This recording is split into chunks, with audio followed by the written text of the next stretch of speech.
আগামী জাতীয় সংসদ নির্বাচনকে সামনে রেখে ধানের শীষ প্রতীকের বিজয়কে নিশ্চিত করার লক্ষ্যে জামালপুর শহর বিএনপির নেতৃত্বে ১২ নং ওয়ার্ড বিএনপির আয়োজনে শনিবার সন্ধ্যায় মিয়াবাড়ি এলাকায় কর্মী সভা অনুষ্ঠিত হয়।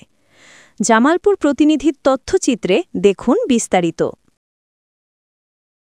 এই সময় জামালপুর শহর শাখার ১০ নং ওয়ার্ড বিএনপির সভাপতি সোলাইমান হক সোলের সভাপতিত্বে প্রধান অতিথির বক্তব্য রাখেন বিএনপি জাতীয় নির্বাহী কমিটির সহ সাংগঠনিক সম্পাদক, জামালপুর জেলা বিএনপির সাধারণ সম্পাদক। আগামী জাতীয় সংসদ নির্বাচনে ধানের শীষ প্রতীকে জামালপুর সদর ৫ আসনে একমাত্র এমপি প্রার্থী অ্যাডভোকেট শাহ মোহাম্মদ ওয়ারেশ আলী মামুন।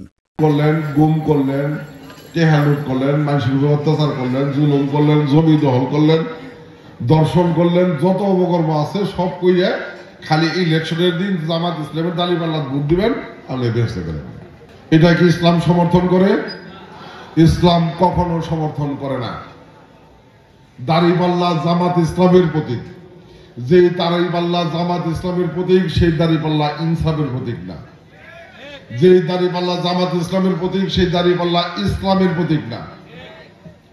কাজে ইসলামের দোহাই দিয়ে যদি কেউ ভোট দিতে চায়, এই ব্যাপারে আপনাদেরকে সতর্ক থাকতে হবে। অন্যান্যদের মধ্যে বক্তব্য রাখেন জামালপুর শহর বিএনপির সভাপতি লিয়াকত আলী, ময়মনসিংহ বিভাগীয় ফুটবল অ্যাসোসিয়েশনের সভাপতি আবদুল্লাহ আল ফুয়াত রেদোয়ান, সাধারণ সম্পাদক শাহ মোহাম্মদ আবদুল্লাহ আল মাসুদ, যুবদলের আহ্বায়ক সজীব খান সহ বিভিন্ন অঙ্গ সহযোগী সংগঠনের সকল পর্যায়ে নেতৃবৃন্দ উপস্থিত ছিলেন। বিএনপি করে নেতৃত্ব দেয় যে মানুষটি জামালপুরের বিএনপিকে ঐক্যবদ্ধ করে রেখেছেন, যে মানুষটি জামালপুরের বিএনপিকে আগলে রেখেছেন। আপনাদের গর্ব করা দরকার, আপনাদের অহংকার। আমাদের সকলের প্রিয় নেতা অ্যাডভোকেট ওয়ারেশ আলী মামুন সাহেব জানেন যে শীতকাল হলে অতিথি পাখি আসে, আবার শীতকাল চলে গেলে অতিথি পাখি চলে যায়। আপনারা এই অতিথি পাখি থেকে সাবধানে থাকবেন।